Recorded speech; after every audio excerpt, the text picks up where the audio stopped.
Claro que ouvir proposta nesse período eleitoral é fundamental, mas tem candidato que não quer ir para o debate. Vitor Brown em áudio e vídeo. Oi, Vitor, bom dia. Oi, Thiago, bom dia para você, para todos que acompanham o Jornal da Manhã.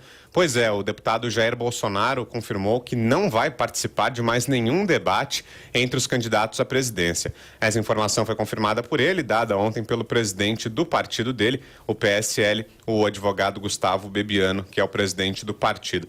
A alegação da campanha de Bolsonaro é que a participação é uma farsa, que os debates não servem para nada, que as propostas são mal apresentadas, que não há tempo para que sejam detalhadas e que é preciso ser mágico para conseguir mostrar ao eleitor em 45 segundos, em 1 minuto, aquelas propostas que são defendidas. Por isso, Bolsonaro alega e confirma que não vai mais participar de nenhum dos debates entre os candidatos à presidência. Ele também negou que essa decisão tenha relação com o confronto entre ele e Marina Silva no debate da semana passada, no debate da Rede TV, e por isso ele diz que não há nenhuma ligação entre esse episódio com a Marina Silva e a decisão dele, mas na semana passada houve um confronto direto entre eles e o Bolsonaro disse que a Marina estava com medinho, que estava tremendo toda, e ele participou além do debate da Rede TV, do debate que também foi realizado na semana anterior, na Bandeirantes, e agora diz que não vai mais a nenhum desses debates. Tá certo, Vitor, você volta já, professor Vila, e a estratégia do candidato? Aí é que a estratégia do candidato Bolsonaro parece, pelo que nós estamos vendo, né, é que ele não participará mais de nenhum debate pela fragilidade das suas ideias, e a dificuldade de expor o seu programa, que ele desconhece, inclusive. Até quando foi perguntado no último debate sobre uma passagem do seu programa registrado na Justiça Eleitoral, que é obrigado pela lei, ele desconhecia, ele não soube responder à questão, porque foi lembrado até por um dos perguntadores, outro adversário dele, evidentemente, um outro presidenciável, se ele tinha lido efetivamente ou só assinado sem ler o programa tal. E tudo indica que, infelizmente, é desagradável dizer isso, mas ele assinou sem ler e desconhece o seu próprio programa tal. E vive de expressões, de vagas, que pegam um pouco esse clamor popular, que as pessoas realmente estão insatisfeitas, estão irritadas com o país, com a elite política, com a corrupção, com o desemprego, com a insegurança, com a falta de educação, saúde, com todos os problemas que a gente sabe que o brasileiro é obrigado a conviver e não encontra a solução a médio prazo, sequer a médio prazo dessas questões. Então o candidato mostrou essa fragilidade, que evidentemente não é só dele, mas é de outros candidatos também a presidente da República. Como ele resolveu essa questão? Não é fazendo aquilo que eu acho que todo mundo tem de fazer, né? Que é estudar, conhecer o país, não só fazer visitas turísticas e tal, mas é aprofundar os estudos, ler os principais autores que trabalham sobre o país, e ter mostrado isso ao longo da vida pública. Ele teve 30 anos para isso. 30 anos, 3 décadas, desde 1988, 2 anos como vereador e os outros 28 anos como deputado federal. Portanto, você tem tempo para conhecer o Brasil. Até o contato com as outras bancadas possibilita você ter um contato com o Brasil, um conhecimento do Brasil. E ele não tem. E isso fica claro não somente em entrevistas. E nós tivemos a testemunha, tivemos isso aqui 2 vezes na Jovem Pan, uma em maio do ano passado, outra em maio desse ano, em que ele mostrou pouco conhecimento do Brasil e dificuldade até de trabalhar com o embate. Ser presidente da República é trabalhar com atenção permanente, é 24 horas de tensão. Se você não quer ter tensão, você não vai ser candidato para essa República. Faça qualquer outra coisa da vida. Cuida da sua família, cuida dos seus negócios e evita ser presidente da República, que é a convivência com a tensão. E aí você tem de debater e enfrentar ou a questão da política interna ou questões de política externa tal. Então isso é fundamental, trabalhar com o embate. Isso faz parte da democracia. Quando você não tem o outro, é numa ditadura. Aí você fala o que você quiser, com conteúdo ou sem conteúdo, né? E não encontra o adversário para poder responder a você. Numa democracia, e nós com muitas falhas vivemos uma democracia, e principalmente num debate eleitoral, como um debate de presidenciável, você tem o outro. E aí isso pode revelar suas próprias fragilidades. Então o deputado quer esconder a fragilidade, se recusando, e disse ele, em todos os jornais, nos meios de comunicação, disse ontem que não participará de mais nenhum debate. Nenhum debate. Ou seja, e por quê? Quando você faz essa recusa, é porque você sabe que você é frágil, você não tem o que apresentar. E você está principalmente enganando os seus possíveis eleitores. Né? Possíveis eleitores, não significa quem disse que vai votar agora, no dia 7 de outubro vai votar mesmo. Então os possíveis eleitores vão votar em alguém que é uma fraude, é um falastrão, que foge, é o Jair Bolsonaro, vírgula, o fujão, ponto. Essa que é a questão. Agora, não é só ele que é fujão, e aí é que é pior. Outros candidatos que estão bem situados nas pesquisas de intenção de voto estão fugindo também. E ao fugir do embate, esses candidatos, tal qual o Bolsonaro, viram uma quadrilha de fujões e que estão desrespeitando não os órgãos de comunicação, A, B, C, D, rádio, TV, jornais, etc. Nada disso. Está desrespeitando a você, eleitor, porque está dizendo que você não vale nada. Você não vale absolutamente nada.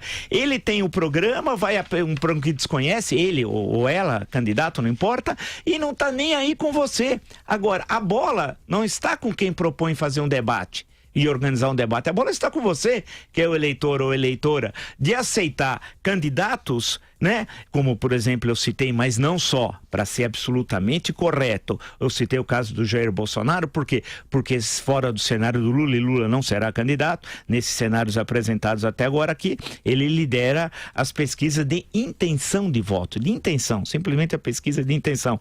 A questão que você coloca então sobre ele é que ele está fugindo, e os outros fugiram também, desrespeita você. Como que você pode votar num candidato que você desconhece as ideias? Como você pode votar num candidato que sequer consegue dialogar com adversários? Como você pode votar num candidato que não consegue responder uma pergunta de um entrevistador? Aí que é a questão. Você não pode ser tão irresponsável no seu voto, para todos, eu estou dizendo isso, para todos os candidatos, de votar por causa de alguma expressão vaga, né? Você não está simplesmente aí para carregar os seus candidatos, né? Nós temos de ter responsabilidade cívica com o nosso país. Essa que é a grande questão. Então, quando um candidato diz, olha, debate, eu anotei, debate não serve para nada, está totalmente errado.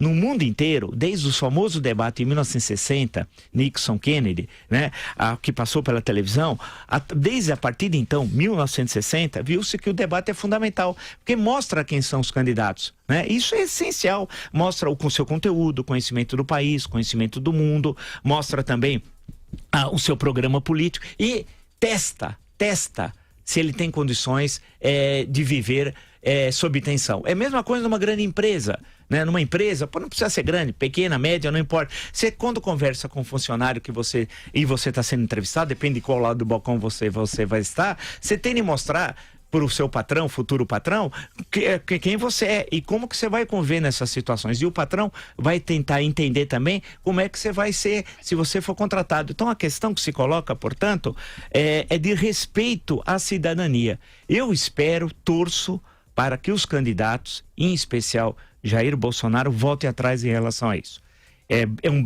Não é ruim voltar atrás. Muitas vezes você comete erros. Reconhecer o erro e buscar o acerto, isso é bom para todo mundo, até nas relações cotidianas, muito mais para quem quer ser presidente da República. Então, que resolvam participar dos debates. Em especial aquele que no momento, olha a soberba, hein? Toma cuidado com a soberba. No momento, lidera as pesquisas de intenções de voto. Não significa que vai liderar o dia 7 de outubro e muito menos que chegará ao segundo turno. Então, vamos esperar que isso mude. Agora, isso é um absoluto desrespeito à cidadania. Isso nunca ocorreu. Essa eleição está sendo surpreendente. Está ocorrendo coisas que nunca ocorreu. Então, eu espero que o bom senso predomine e que os candidatos, em especial o que lidera as pesquisas de intenção de voto, vote atrás e participe dos debates, que é essencial, mais do que para ele.